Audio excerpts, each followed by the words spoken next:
All right, first thing, let's talk about websites. Now look, you've probably rebuilt your website, I don't know, what, 3 times in the last 3 years?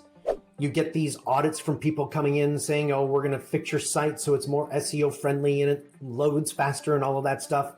Well, I'm gonna give you the simplest way to make your website rock. You ready? Make it about the patient. And if you feel like making it about you, make it about the patient. Don't make it about sexy pictures or pictures of people running or anything like that. Make it about the patient. Make everything on your site about the patient. Now, think about it like this. Where most people get all of their marketing wrong is they want to talk about themselves. And I'm going to tell you right now, your patient doesn't care. All they care about is their issue in their situation. So, number one, your website has to be about the patient and the pain they're feeling. I have a picture in my office, and it's a picture of Bill Clinton, President Bill Clinton.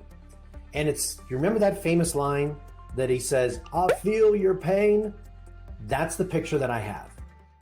Hey, I'm Matthew Gillogly, and I'm a maverick. Well, what is a maverick? A maverick goes against the grain. We find our own way. And if you're sick and tired of being pushed around by the insurance companies, come join us. We'll show you the way out, and you'll love medicine again.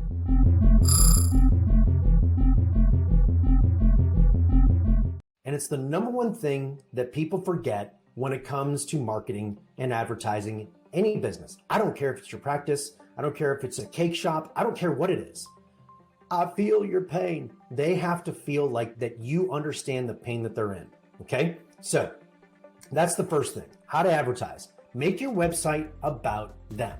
Specifically, you're in the world of like orthobiologics, regenerative. You can use things like data biologics to show scientific proof that this stuff works. Okay? You can use experts who will vouch for you or celebrities. Okay? But here are some of the more powerful ones. What I want you to do is remember, people are buying a desired outcome. And what I want you to do is, why not just show the outcome of your patients and the before and after?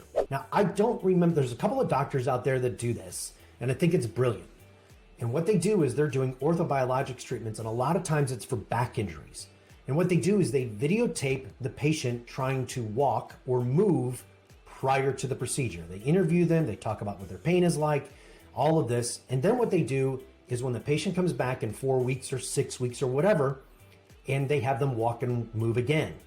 And they'll see that they have like full range of motion with their shoulder if they had frozen shoulder, or they had to walk with a cane and now they don't walk with a cane. They do these before and after so that they can show the outcome. They're controlling the narrative. You have to use video testimonials from the time that people find out about you online to educate them and show them as many different things, because if they're left to their own devices, they're going to find all the bad information, right? And so you have to control the narrative. And I want you to use things like testimonials and reviews, okay? So make sure that your video testimonials, your reviews aren't just of people like you. Make it about all the other people that come into your clinic. Utilize video testimonials, utilize reviews in order to get people to believe. And they're going to believe when it's people that are like them, or like we were just talking about, using celebrities or people of authority. But that last topic is a topic for another video. Hey, what kind of success have you had in getting reviews and testimonials? What I'd love for you to do is post a comment below. And we promise to get back to you, but we want to hear, what's your success been like in getting reviews and testimonials? Post it below. We'll be happy to respond.